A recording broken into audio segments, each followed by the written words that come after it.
But let's open the floor now for some questions from the audience. We'll go to the back. Philippe, let's say 1, 2, and 3. Okay. Yes, thanks. Thanks for the presentations.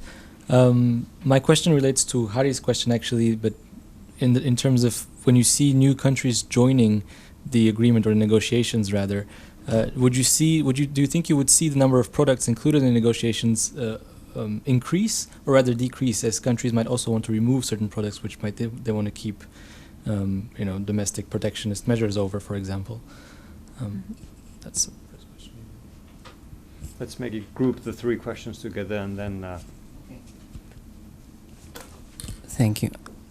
My name is Guillermo Hernandez. I am an economist and I often work on trade and sustainability related assignments, mainly for the European Commission. I have 2 questions that are probably related to each other. One of the things you've mentioned as being very promising is further progress in the field of services. Now, something we have seen in the course of studies is that the barriers that you need to remove in order to make that progress do not relate solely to environmental goods and services, but belong to a category of barriers that are broader, such as barriers to movement of labor, for example, non-written rules concerning local partnerships, and some other non-tariff barriers that you can probably imagine. So my question is, what are the limits of something like the environmental good agreements in that respect? And the other question concerns your wish, the wish that you expressed of having further countries join the agreement. You mentioned a few. I could think of others. I could think of very important players like Indonesia, which is a very large market, very close as well for the moment. And if I remember correctly, one of the reasons that have been evoked by countries like Indonesia for their just to justify the reluctance to join this kind of initiative is that they struggle to see the benefits because they associate these goods. It's like the opposite view to Costa Rica. They associate these categories of goods to highly skilled labor, to high technological content, and so on. So even if the economic fundamentals may say that it would also be good for them, they struggle to perceive that. So is the European Union, and in particular DigiTrade, pursuing specific actions to promote a better knowledge of what the implications of an agreement like that could be? Sorry, it was a bit of a long question. My apologies. All the way to the corner. Hello, I'm Jana Dryer, the editor of Borderlex, a news website, an analysis website on EU trade policy. I have two questions. One more systemic, since we are a bit in an academic setting. Now that I see how ITA2 and IGA are going, they're proving more difficult than initially thought. Is it really that easier to do plurilaterals and do a big multilateral deal? It's a question I would like to answer, to throw in there. I have no answer. And the second question is since you say we are not there yet with IGA, will there be something at all at Nairobi? Will there be something in sort of an initial list or a new announcement? Do you expect something to happen at all? And what do you expect to be really an IGA 1? Is it only goods, or are you still hoping to have something else in it? Thank you.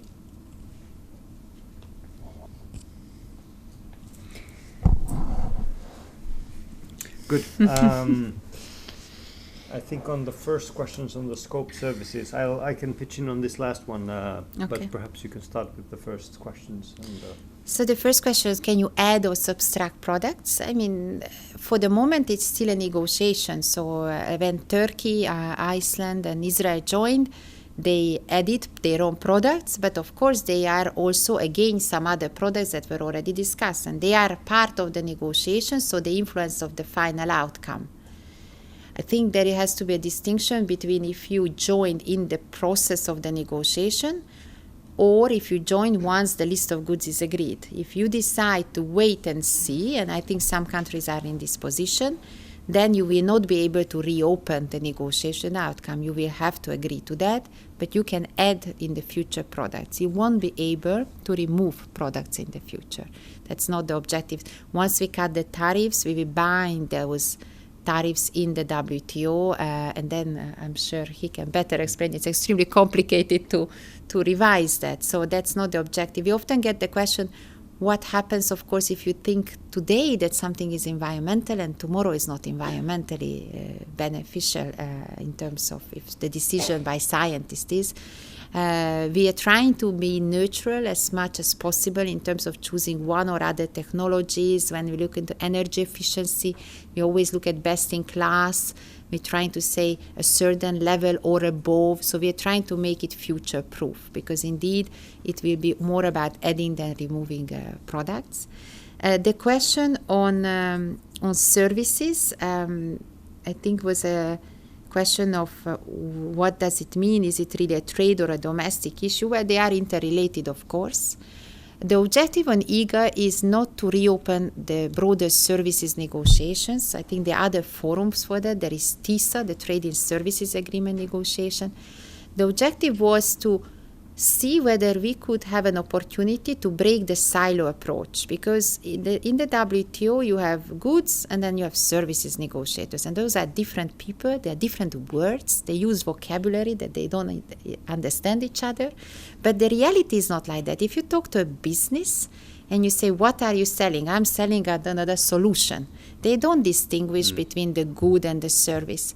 And all they know is that they have problems. When I go to country X, they complain. They don't. So it's for us to take it apart, but also try to break this silo approach. So the idea was whether we could use EGA to test something that was never done before and to see whether we could liberalize a small set of defined services that are directly linked to the export of the good, which would include what you mentioned, for instance, the ability for highly skilled engineers or technical specialists to travel with the good or following the good or in the warranty period to install it, to maintain it.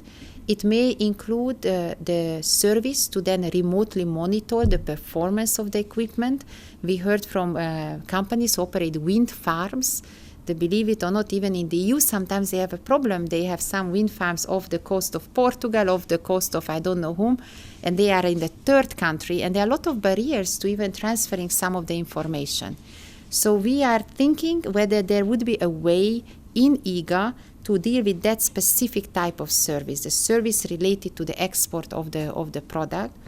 There was a question whether I expect this to happen already now. I think what we hope is to have a kind of a work program, to have in the draft text of the EGA declaration, which is a declaration, but in the EU will be an international agreement approved by the European Parliament as well, to have an opening for a possibility to continue to discuss these issues, which are a bit more complicated, and to hopefully in the next stage have an addition, a supplement to have commitments on services as well. Similar on the non-tariff barriers, some of which are indeed barriers. They make trade more difficult. But some of them actually they may be very legitimate. And one of the things I have seen is how much divergence there is still in some standards. We are discussing in EGA some of the consumer products, the fridges and the air conditioning, and every country has a different way of eco-design directive we have to decide what is a clean fridge, for instance. Should we be able to resolve this issue, we would be able to trade it more. So these are the questions, but they are more for the future. And in terms of Indonesia, Indonesia is a very important country. This agreement is open. we have, as I said, shared information, but it's every government who has to decide whether they will come on board. What we are trying to do is really more for poorer countries. We are starting a program with UNEP, the United Nations Environmental Protection Program, which will be started next year. They will do a specific study once we have the list of goods to see what would it cost or what would be the benefit for developing countries to join and offer them capacity building in that area. And I think that will be a useful tool for some of those countries who are studying it. So it will be an analytical tool for them to see, would I gain or lose in the first year, in the fifth year, in the sixth year. So that's how we're trying to resolve. And in terms of what will happen to Nairobi, where I have my vaccination visa and everything ready, if indeed there is an outcome.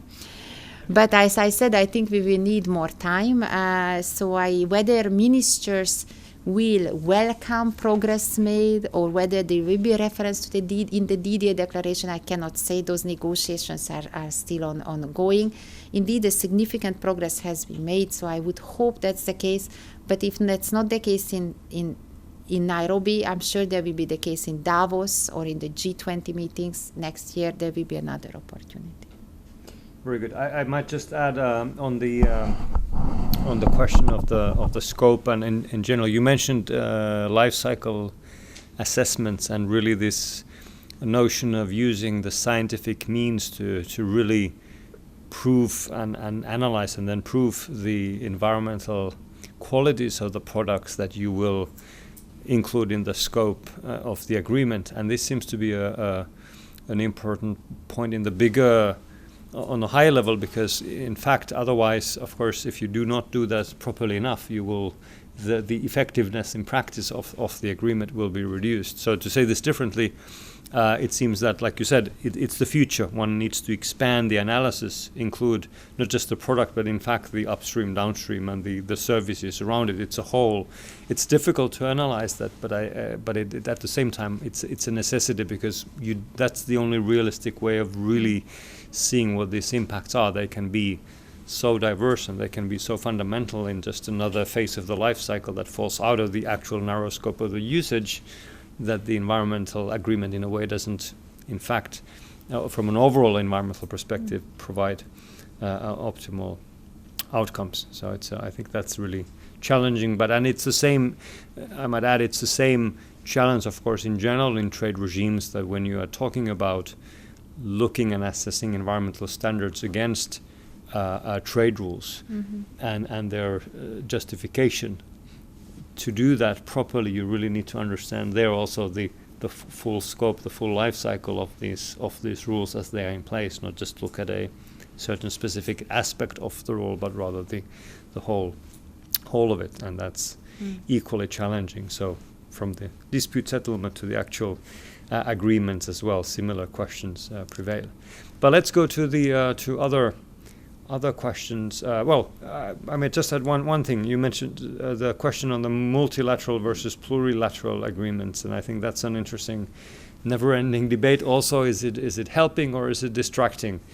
Does one create the examples and through the examples create the positive movement towards something that then spreads, or is it more creating this elite club which does the reverse and just in fact creates distortions on a regional basis?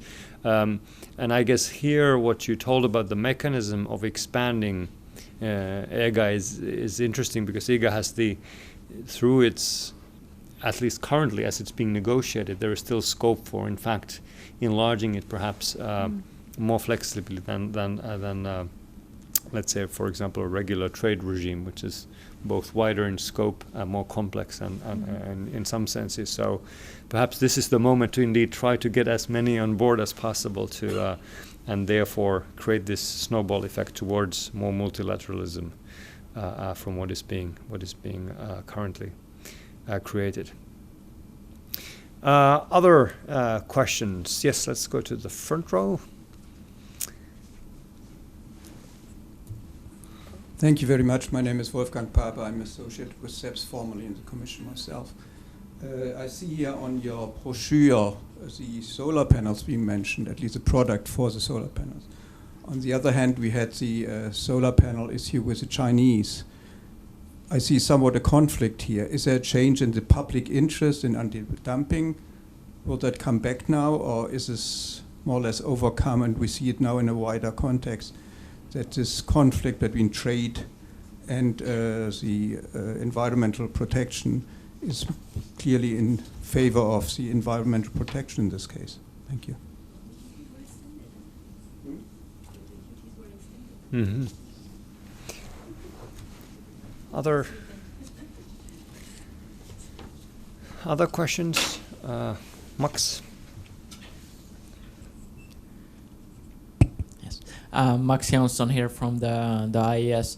I would like to build a bit on Harry's last point and ask the question, how do you see it? If we reflect also on the government procurement agreement, which is a plurilateral agreement, is there a risk, or do you see risks here, that by creating a plurilateral agreement and with these recent trends of bilateral agreements, that there will never be a multilateral agreement? So is there a risk, as Harry said, I think you used the phrase elite club, is there a risk that these kind of agreements actually create fragmentation and not take us toward the kind of end goal that we try to reach for, which is a multilateral solution for these problems? So what kind of risk do you see there, and how can those be overcome or hindered? Any other questions? I might use the chair's prerogative. Let me ask you, Monica, just on a more kind of a little bit more academic or philosophical note, as we are here anyway at the university. When you're sitting at your as a lead negotiator, how much is it within the EU's own membership a question of industries, how would I say, approaching it from an economic perspective? I mean, there's always the economic angle to this. It is about economic goods, and there is always a company behind a specific group of products. I think that goes without saying. But when you think about the choice that you need to make, whether it is one of these many fields that you choose within the European Union, how do you go about that? How do you compare? Do you compare really the economic advantages that it brings along, and how do you then compare that with the environmental impact that is being created? Because in the end, it's about achieving both. So how do you measure? How do you make the choices, select them? Is there some mechanism, some thinking going into that? Okay, all very good questions. So on the solar panel, and also a number of other products in the negotiation have anti-dumping or trade defense instruments applied to them.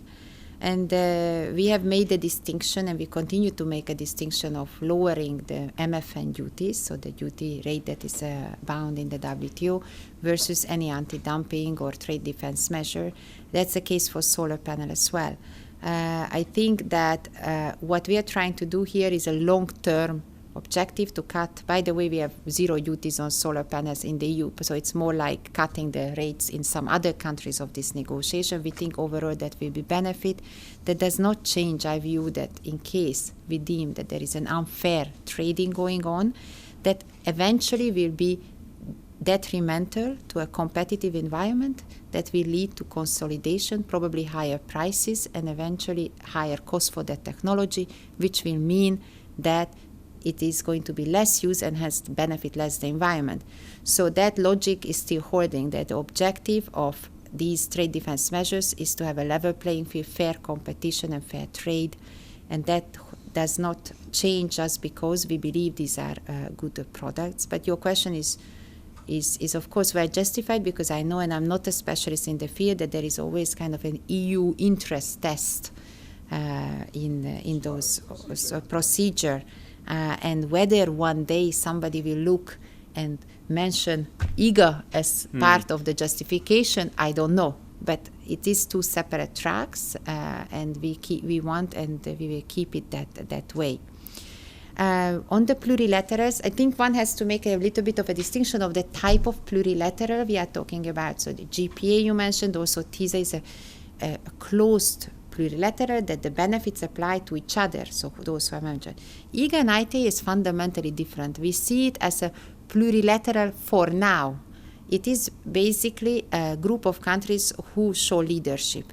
And to be honest, that's how trade negotiations work anyway. I mean, in reality, you don't all sit there. There's not even such a big room there, and that would not be an effective. In reality, small groups of countries start to negotiate, show leadership, and then others come on board.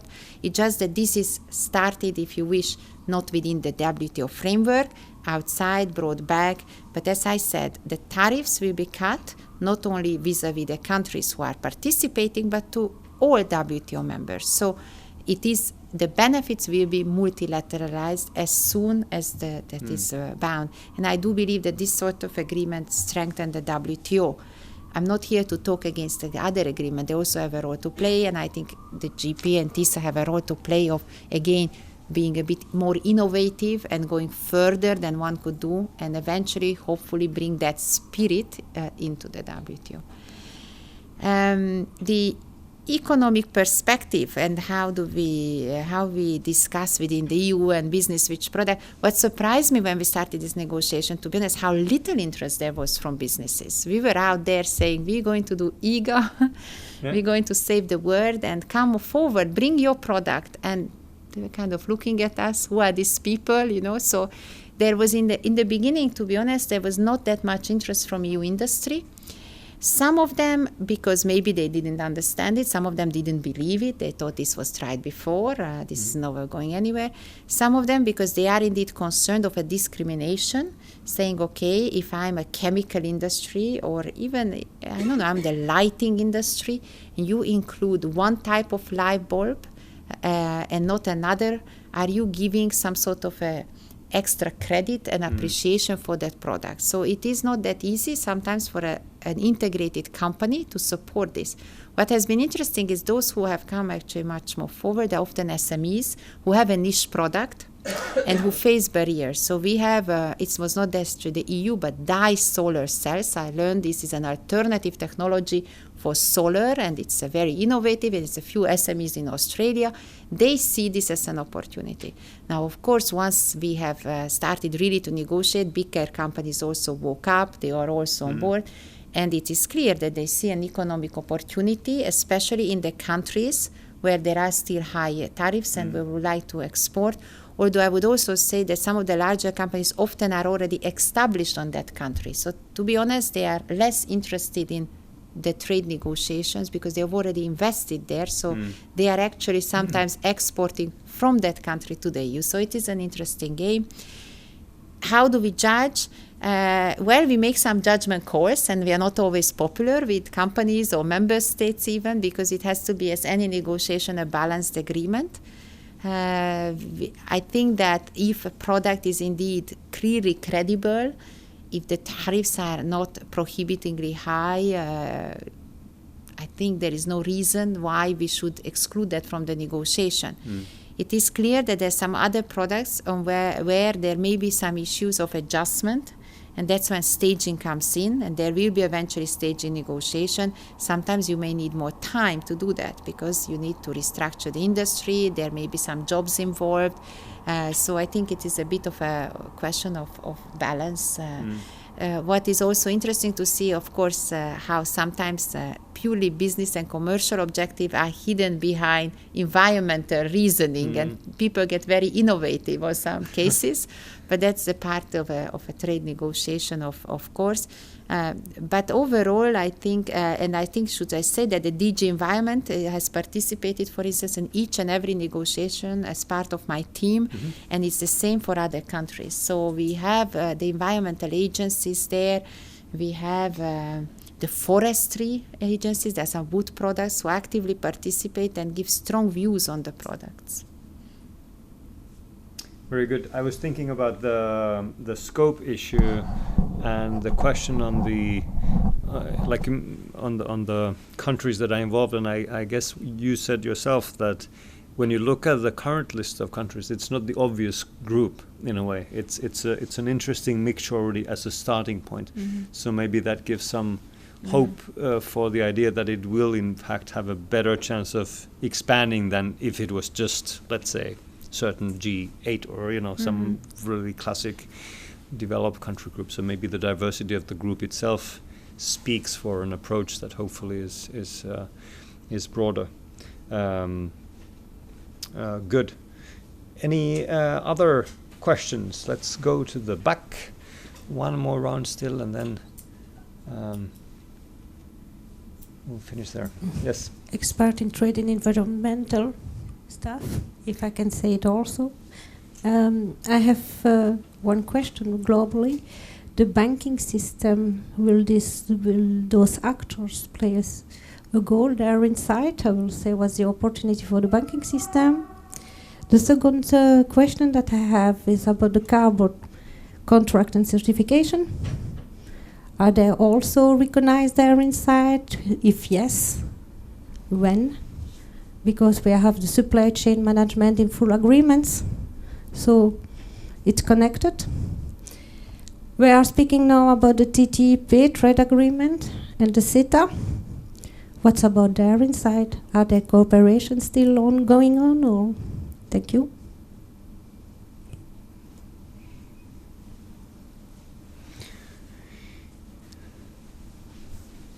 Do we still have other banking? The second question. Did you get the second question? The certification. How do we deal with certification issues? Right. And banking was the first. Whether we are covering the banking sector? The first one is easy. No, we are not covering the banking sector. As I said, we are looking on the services side. We are not looking so much of establishment, which means you go to another country and establish yourself and provide a service. We are looking mainly at advisory, consulting, engineering, training, data services, if I more or less mention. These are the ones which are, and by data services, I mean really the example I gave, like monitoring an equipment installed in another country, an environmental equipment. It's a rather limited scope on the services that is covered. The same way, for instance, I sometimes get questions, do we cover water services? Because, of course, water is one of them. We don't cover water services in terms of a utility providing water. What we mean is that if you buy a water pump, that you may get the service of somebody coming, installing, maintaining. So that is a bit the distinction we make. On certification, I mean, in general, it is, as I said, difficult to have in a trade agreement cover anything that is linked to any standards or certification, because the HS system, the custom code system, doesn't make that distinction. In very few cases, we may be able, and we are discussing one product, which is a motor that has an IE4 classification, which is an energy efficiency standard that is international, and that is recognized by all the 17 countries. And even so, it's very difficult. We are in touch with all the custom authorities, by the way, who also participate, to see, is it possible? Because the question is, when it arrives to the border, how do you see that this motor indeed is having this certification? And in this case, because it's an international standard, there is a plaque, like a tape or something clearly noted. So it may be easier, but still I'm not sure whether we make it. There are sometimes discussions on certification when it comes to wood products. Some members have suggested wood products, and there is a serious question of what does it mean? Is all wood good? Is certified good? Where in the wood sector we have very different ways of dealing with these issues. So the question is really out whether this would make sense at all or whether we could resolve it. I think that, and that's why we are so keen more in this kind of non-tariff or non-tariff measures. I don't want to call it barrier, because sometimes it's not a barrier. Sometimes it's totally justified to have those measures.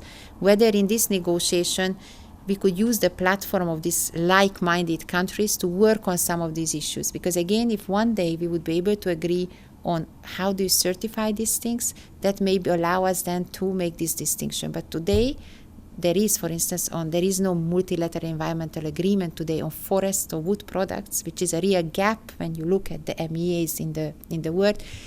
Thinking, could we use, we are trying to use, could we use this opportunity question mark, but we are trying. From the EU side, we would very much want to internationalize our ideas, the FLEGT, the timber regulation, things we are quite proud of in this sector. On CETA and TTIP, well, those negotiations are on going. I mean, TTIP, CETA is closed. And some of these issues, of course, are also discussed there, provisions to encourage trade in environmental goods and services, as well as you mentioned, regulatory cooperation, which is not subject of IGA. That's one step further, if you wish, of how far you can go with a partner. Very good. Let me just finish off the evening by a kind of a summarizing question, which is, so how do you see, if we are here to assess EU's performance in international institutions, so if you now look at the EGA as an example, is the EU in a leading role there? Is it really the leader in this context? And how do you see that it will be able to retain that role? Is that an objective? How do you? I think yes. I think the EU has been leading in this field, and we should be proud of it. We are a little bit less good at marketing than some other members. You mentioned how great the agreement between China and the US was. It's a good agreement, but I think that if you analyze it in depth, I think we have much far-reaching objectives and even commitments in some of our aspects. But I mean, it's clear that in the negotiations we are in a leading role, especially when it comes to environmental credibility.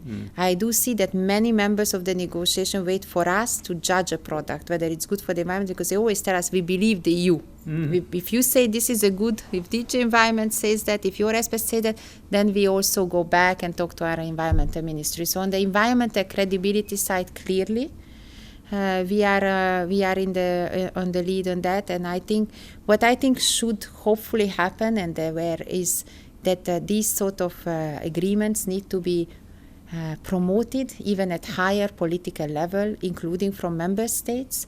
You know, President Hollande visited Beijing, the leader of China went to the UK. I don't think they discussed IGA. So what I would hope as a trade negotiator, that the political leadership also recognizes and some countries, again, I would say, are better at this than us, and Europe has a little bit to learn from how to actively promote in the political arena all the good things that we are doing. Because clearly on the environmental and even on the trade and environmental, if in the Agenda 2030 there are provisions on trade and sustainable development, it's thanks to the EU. It's the EU negotiators who push for that and who were the first one and advocated, and we managed to get language despite reluctance of many members. So we will continue to do that.